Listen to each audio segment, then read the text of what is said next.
The Holy Gospel according to Mark, the 5th chapter. Glory to you, Lord.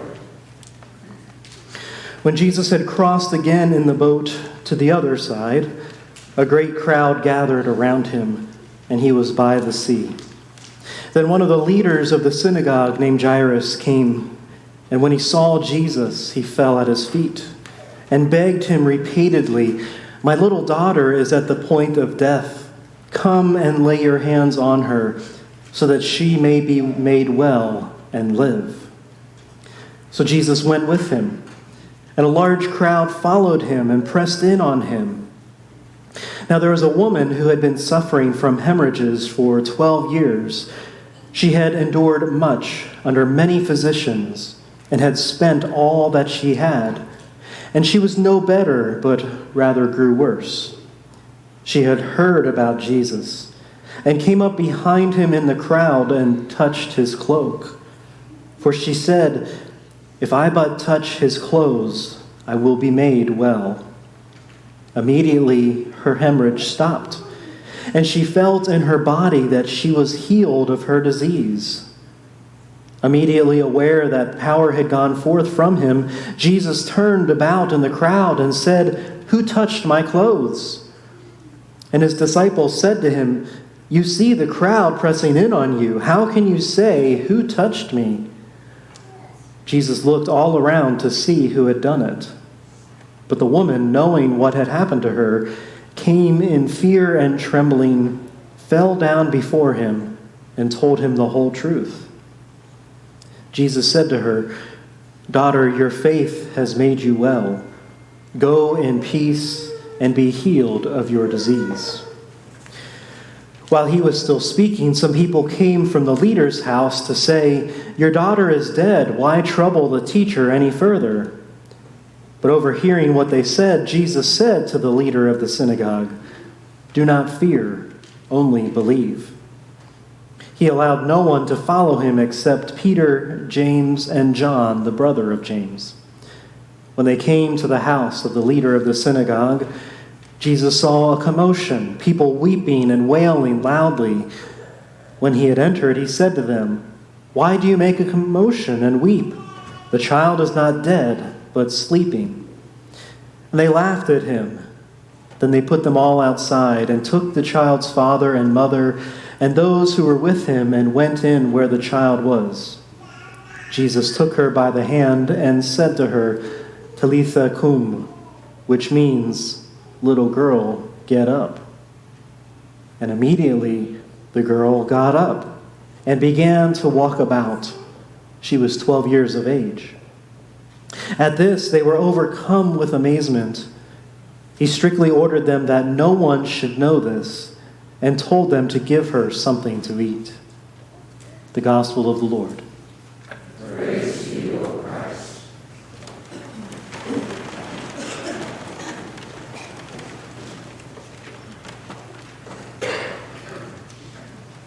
It was mentioned at the beginning of the service last week, but this weekend marks 11 years of me being here at St. Paul's and a resident of Cole Camp.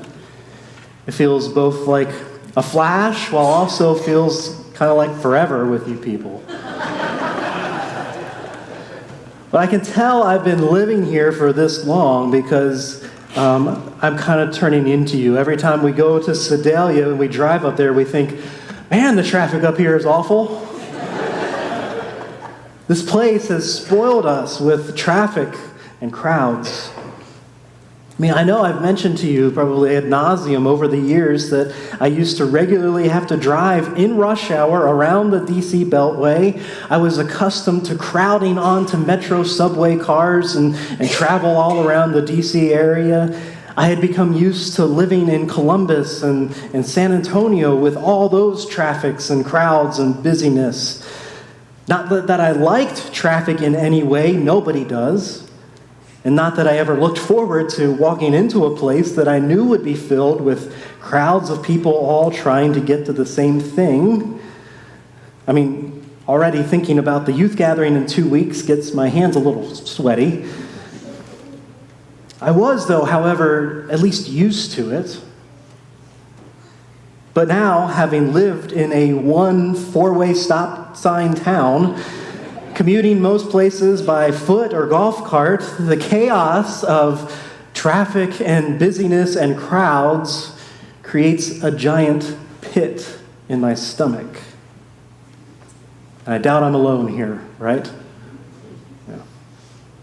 That is why today's story in Mark fills me with great stress.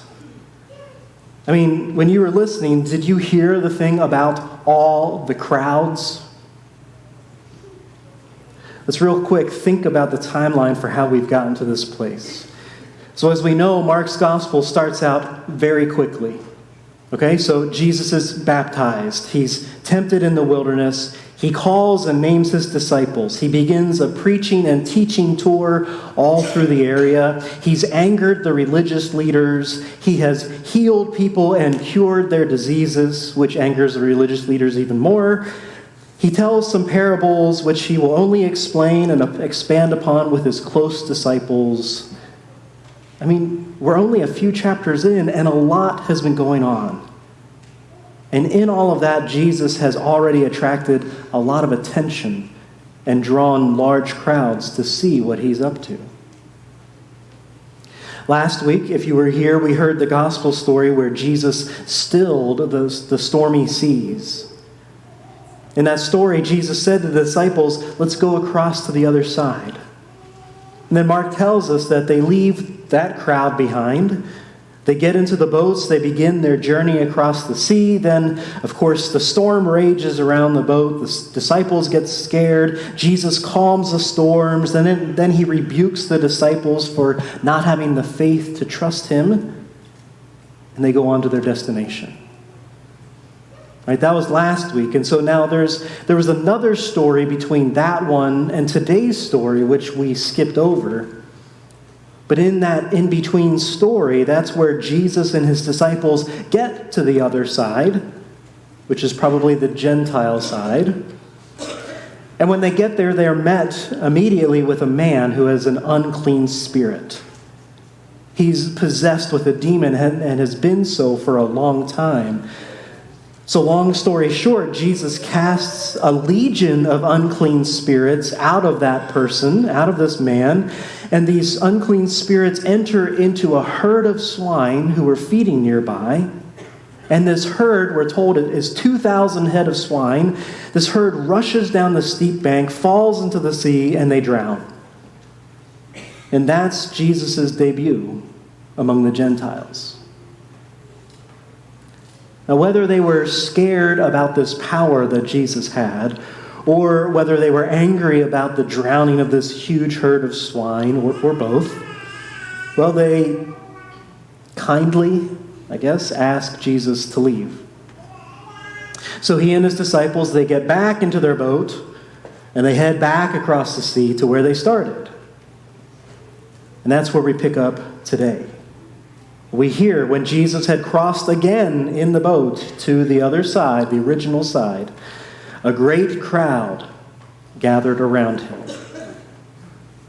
And as I'm thinking about this crowd and getting nervous about this crowd, I wonder if it has grown since the last time, since Jesus had went off and crossed the sea for the first time. You know, had more people shown up and realized that they had missed him, that Jesus was already off, and just sat down and waited for him to return. Or maybe had word about how he had cured this man with the unclean spirit and drowned all those swine. Had that word traveled faster than the boat back to the first side and drawn even more people down to see Jesus and find out what was going on? We don't know. But as we read these two stories of healing, miracles, to me, this scene is feeling more and more chaotic. You know, maybe his disciples were there trying to be bodyguards and keep people away, allowing Jesus to continue his walk and his journey to the next place. But because there were so many people, the 12 of them just couldn't keep the crowds back. Or maybe they were part of that crowd Can you picture this? I mean, what do you think these crowds were like? What do you think they wanted? Were they shouting questions at him like reporters do today to celebrities and politicians? Were people in the crowd begging him to touch them and heal them, since they had been hearing that's what he did for so many others? If that's what they were doing, do you think Jesus was granting those requests? Do you think he was just walking along saying, oh, you're healed, and you get a healing, and you get a healing, everybody gets a healing? Can you picture this? Can you sense the noise of people yelling, and can you sense the smells from all those people gathered together? Can you feel the heat of the day? My palms are sweaty again just thinking about all the people pressing in on Jesus. And so it was in the midst of that crowd and that chaos that one of the religious leaders, Jairus, he comes to Jesus and falls at his feet. The crowds, most of them probably knew who this was, so do you think they were stunned into silence at this sight? Or did they continue their swarming of Jesus and nearly trample Jairus? And again, don't forget that Jairus is part of this group of religious leaders who were already angry and annoyed at Jesus because of what he was doing. So for Jairus to come forward and humble himself before Jesus and ask for his help, that act took guts and courage and faith. As we heard, Jesus agrees to help Jairus' daughter, and they begin to head to his home.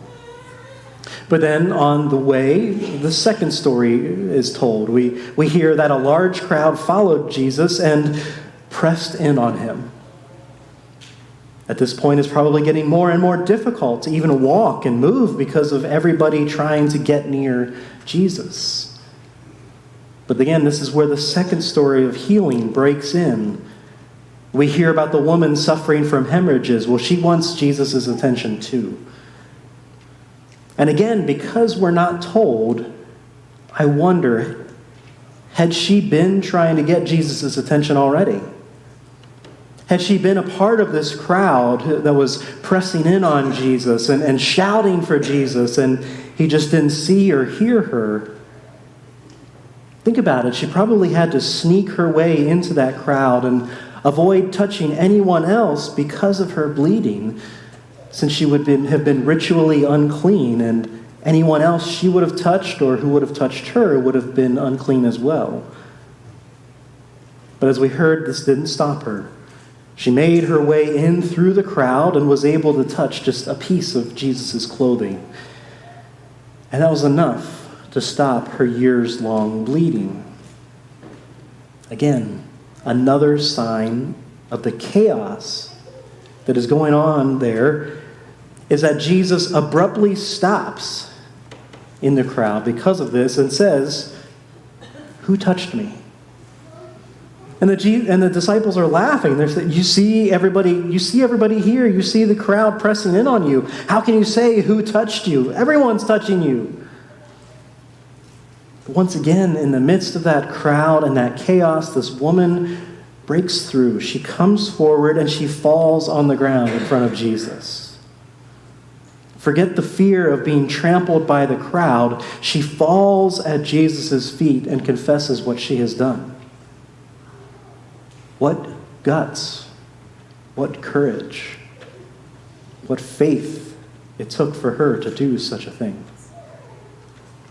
After that, Jesus eventually makes it to Jairus' house, and even though the daughter had already died in the time that Jairus had gone to ask Jesus for help, Jesus still enters the house. He takes Jairus' daughter by the hand and brings her back to life. So 2 stories of women of vastly different means. One who has no money because she spent anything that she had trying to cure her illness, and another woman who is part of a fairly powerful family, being the leader of a synagogue.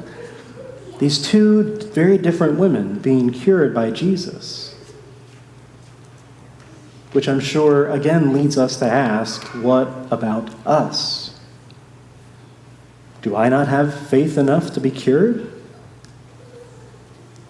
Well, let's think about Jesus' response to the first woman who was healed. Touching Jesus' cloak stopped her bleeding immediately. But then it was when she fell before Jesus and she told him the whole truth, according to Mark. It's then when Jesus says to her, "Daughter, your faith has made you well. Go in peace and be healed of your disease." Your faith has made you well. Now go and be healed. Are those two different things? Jesus' power cures her disease. It stops her bleeding. And Jesus' power brings the girl back from the dead. Only Jesus can do that. It's our faith, then, that gives us the guts and the courage to seek Jesus out, to approach him, and to beg for healing. Think back again, when the disciples on that boat in the midst of the storms are rebuked by Jesus, he had said to them, "Have you still no faith?" And last week when we heard it, we said that it was probably their lack of trust that Jesus, who was right there in the middle of the storm with them, who had been there the whole time, it was their lack of trust that Jesus would do anything in that situation for them. That is the lack of faith for them. But here, this woman and Jairus act on their faith, and they seek Jesus out for this healing. They wholeheartedly trusted Jesus to do something. That faith brought wellness and wholeness. That faith brought hope and peace. It might not be bodily healing or physical cures for us, which I've said before can be a real struggle for us here on earth who are filled with the same pain and suffering when we hear these stories of healing miracles that happen through Jesus. But I think this story encourages us that no matter who we are or how we think Jesus might see us, we can muster enough guts and courage to fight the crowds, to cross over boundaries, and to have the faith to look to Jesus and to wholeheartedly trust Jesus that no matter the situation we're in, Jesus will be with us. Jesus will bring peace and hope. And through that faith, Jesus will truly make us well. Amen.